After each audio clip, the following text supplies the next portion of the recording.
മുഖ്യമന്ത്രി ഇന്ന് തിരുവനന്തപുരത്ത് പ്രചരണം നടത്തുകയാണ്. ത്രികോണ പോരാട്ടം നടക്കുന്ന നേമം, വട്ടിയൂർക്കാവ്, കഴക്കൂട്ടം മണ്ഡലങ്ങളിലാവും മുഖ്യമന്ത്രിയുടെ പരിപാടി നടക്കുക.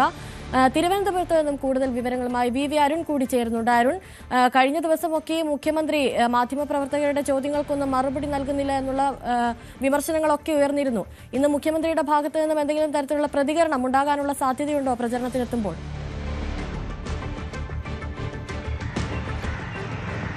തീർച്ചയായിട്ടും മുഖ്യമന്ത്രിയുടെ വാർത്താ സമ്മേളനമുണ്ട്. രാവിലെ 10 മണിക്ക് AKG സെന്ററിലാണ് മുഖ്യമന്ത്രിയുടെ വാർത്താ സമ്മേളനം. എല്ലാ ദിവസവും ഈ പ്രചരണ ദിവസങ്ങളിൽ എല്ലായിടത്തും മുഖ്യമന്ത്രി മാധ്യമങ്ങളെ കണ്ടിരുന്നു.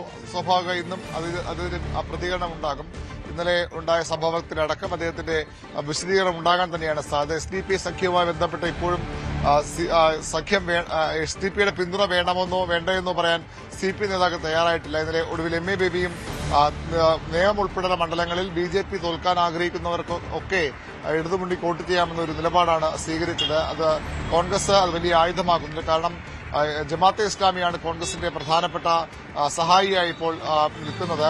അങ്ങനെ അത് വലിയ വിമർശനം CPM ഉന്നയിക്കുമ്പോൾ SDP CPM-നൊപ്പം എന്ന പ്രചരണം കോൺഗ്രസ് നടത്തുന്നു. അത് CPM-നെ പ്രതിരോധത്തിലാക്കുന്നുണ്ട്. പക്ഷേ ഈ ഘട്ടത്തിൽ വോട്ട് വേണ്ടെന്ന് പറയാൻ CPM തയ്യാറായിട്ടില്ല. അതിന് കാരണം ഏത് വിധേയരെയും തെരഞ്ഞെടുപ്പ് വിജയിക്കണമെന്ന ലക്ഷ്യത്തോടു കൂടിയാണ് സംസ്ഥാനത്ത് 3 മുന്നണികളും മുന്നോട്ട് പോകുന്നത്. ആ സാഹചര്യത്തിലാണ് SDP-യുടെ പിന്തുണ കൂടി ഒരു സംഖ്യരൂപത്തിൽ അല്ലെങ്കിൽ പോലും ചില മണ്ഡലങ്ങളിലെങ്കിലും SDP-യുടെ വോട്ട് ലഭിക്കുമെന്ന പ്രതീക്ഷ CPM-ന് ഉള്ളത്. ആ വിഷയത്തിൽ മുഖ്യമന്ത്രിയുടെ പ്രതികരണം ഉണ്ടാകും. പ്രതിപക്ഷ നേതാവും മുഖ്യമന്ത്രിയുമായുള്ള സംവാദത്തിനുള്ള സന്നദ്ധ രണ്ടുപേരും അറിയിച്ചു കഴിഞ്ഞു. അതിന് തീയതി കുറിക്കുമോ അല്ലെങ്കിൽ അതൊരു വെല്ലുവിളിയായി മാത്രം അവശേഷിക്കുമോ എന്ന കാര്യത്തിൽ വ്യക്തത വരേണ്ടിയിരിക്കുന്നു. കാരണം നേരത്തെ V ശിവൻകുട്ടിയുമായി സംവാദം തയ്യാറെന്ന് BJP സംസ്ഥാന അധ്യക്ഷൻ രാജീവ് ചന്ദ്രശേഖർ പറഞ്ഞെങ്കിലും ശിവൻകുട്ടി തീയതി പറഞ്ഞ ശേഷം അതിൽ പ്രതികരിക്കാൻ പിന്നീട് രാജീവ് ചന്ദ്രശേഖർ തയ്യാറായിട്ടില്ല. അതുപോലെ മുഖ്യമന്ത്രിയും പ്രതിപക്ഷ നേതാവുമായുള്ള സംവാദവും ഒടുങ്ങുമോ അല്ലെങ്കിൽ അത് യാഥാർത്ഥ്യത്തിലേക്ക് നീങ്ങുമോ എന്ന കാര്യത്തിൽ വ്യക്തതയുണ്ടാകും. ഏതായാലും ഇനി 9 ദിവസം മാത്രമാണ് ബാക്കിയുള്ളത്. അതിന്റെ ഒരു മൂർധന്യത്തിലേക്ക് തെരഞ്ഞെടുപ്പ് പ്രചരണം പോവുകയാണ്. ഓരോ ദിവസവും വാക്പോരുമായി നേരിട്ട് മുഖ്യമന്ത്രിയും പ്രതിപക്ഷ നേതാവും ഏറ്റുമുട്ടുന്ന സാഹചര്യത്തിലേക്ക് കാര്യങ്ങൾ പോയതാണ്.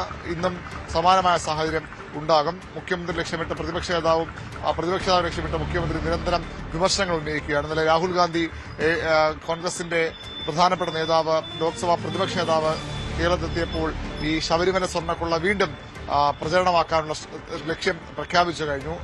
പോറ്റിയെ കയറ്റി പാട്ട് പാരഡി രാഹുൽ ഗാന്ധി തന്നെ പാടുന്ന ഒരു സാഹചര്യമുണ്ടായി. അതിലും മുഖ്യമന്ത്രിയുടെ പ്രതികരണം സ്വാഭാവികമായി ഉണ്ടാകും. ഇന്നലെ തന്നെ അത് സാമൂഹ്യ മാധ്യമങ്ങളിൽ രാഹുൽ ഗാന്ധിക്കെതിരെ ട്രോളായും വിമർശനവുമായും ഒക്കെ ഉയർന്നു വന്നു കഴിഞ്ഞു. ശബരിമല സ്വർണ്ണക്കൊള്ള ഒരു തരത്തിൽ തങ്ങളെ ബാധിക്കുന്ന നിലപാടാണ് മുഖ്യമന്ത്രി അടക്കമുള്ളവർ സ്വീകരിച്ചത്. ഏതായാലും ആ വിഷയത്തിലും ഇന്ന് മുഖ്യമന്ത്രിയുടെ പ്രതികരണം ഉണ്ടാകും. രാവിലെ 10 മണിക്ക് അദ്ദേഹത്തിന്റെ വാർത്താ സമ്മേളനം. അതിനുശേഷം ആര്യനാടാണ് മുഖ്യമന്ത്രിയുടെ ആദ്യ തെരഞ്ഞെടുപ്പ് പരിപാടി. പിന്നീട് കഴക്കൂട്ടം മണ്ഡലത്തിലും നേമം മണ്ഡലത്തിലും മുഖ്യമന്ത്രി പ്രചരണ പരിപാടികളിൽ, നെടുമങ്ങാട് മണ്ഡലത്തിലും പ്രചരണ പരിപാടികളിൽ പങ്കെടുക്കുന്നുണ്ട്. വലിയ പ്രതീക്ഷയോടുകൂടിയാണ് തലസ്ഥാനത്ത് ഇടത് കേന്ദ്രങ്ങൾ മുഖ്യമന്ത്രിയുടെ വരവിനെ കാണുന്നത്. മുഖ്യമന്ത്രി മാത്രമാണ് അവരുടെ സ്റ്റാർ ക്യാമ്പയിൻ എന്ന തരത്തിൽ തെരഞ്ഞെടുപ്പ് അതിന് നിശ്ചയിക്കാനും രാഷ്ട്രീയ എതിരാളികൾക്ക് കുറുക്കിക്കൊള്ളുന്ന മറുപടി നൽകാനും പ്രതിരോധം തീർക്കാനുമൊക്കെയുള്ള ഏറ്റവും പ്രധാനപ്പെട്ട നേതാവ് മുഖ്യമന്ത്രി തന്നെയാണ്. മുഖ്യമന്ത്രി തന്നെയാണ് ഇടതുമുന്നണിയുടെ വലിയ പ്രതീക്ഷ. ആ മുഖ്യമന്ത്രി തലസ്ഥാനത്തെത്തുകയാണ്. ഇതിന്റെ ആവേശമാണ് ഇടതു പ്രവർത്തകരിൽ പൊതുവിലുള്ളത്. കൂടുതൽ വാർത്തകൾക്ക് News 18 Keralam YouTube channel subscribe ചെയ്യുക.